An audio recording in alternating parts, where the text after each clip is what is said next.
नमस्कार.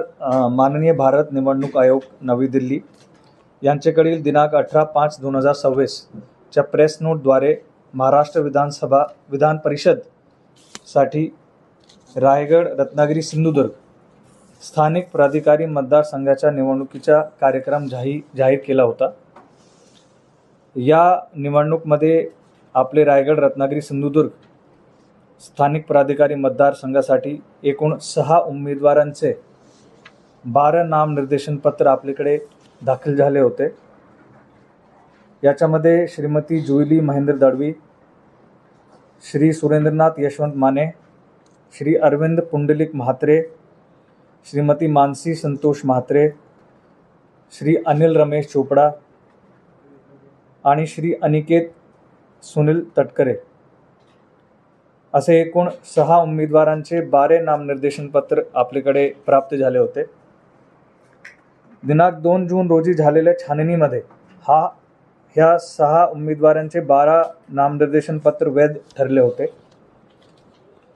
काल दिनांक 3 जून रोजी श्रीमती जुईली महेंद्र दळवी यांचे नामनिर्देशन पत्र मागे घेण्याचे प्रस्ताव आम्हाला प्राप्त झाले होते. त्याच्यानंतर नामनिर्देशन पत्र मागे घेण्याचे आजचे अंतिम दिवस 4 जूनला श्री अरविंद पुंडलिक म्हात्रे, श्री सुरेंद्रनाथ यशवंत माने, श्री अनिल रमेश चोपड़ा आणि श्रीमती मानसी संतोष म्हात्रे यांच्या वतीने आम्हाला नामनिर्देशन पत्र मागे घेण्याचे दाखले मिळाले, प्रस्ताव मिळाले होते.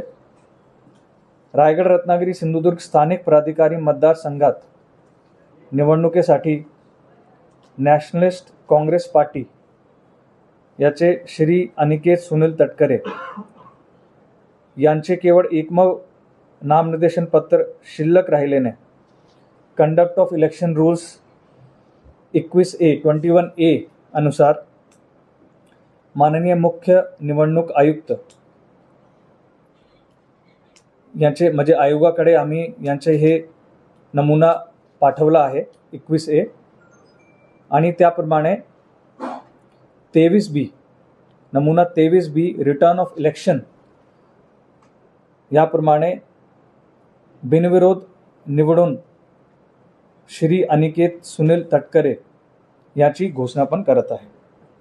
या निवडणूक प्रक्रियेसाठी उमेदवार, त्यांचे प्रतिनिधी, सर्व राजकीय पक्षांचे आणि तसेच आपले पत्रकार, सोशल मीडिया, समाज माध्यम, प्रशासनाचे सर्व अधिकारी, कर्मचारी यांच्या सर्वांचा सहकार आम्हाला मिळाला, त्याबद्दल आभार मानतो. आणि आचारसंहितेबाबत माननीय भारत निवडणूक आयोगाचे निर्देश आपल्याला मिळेल ते देईल असा मी जाहीर करतो. 21A आणि 23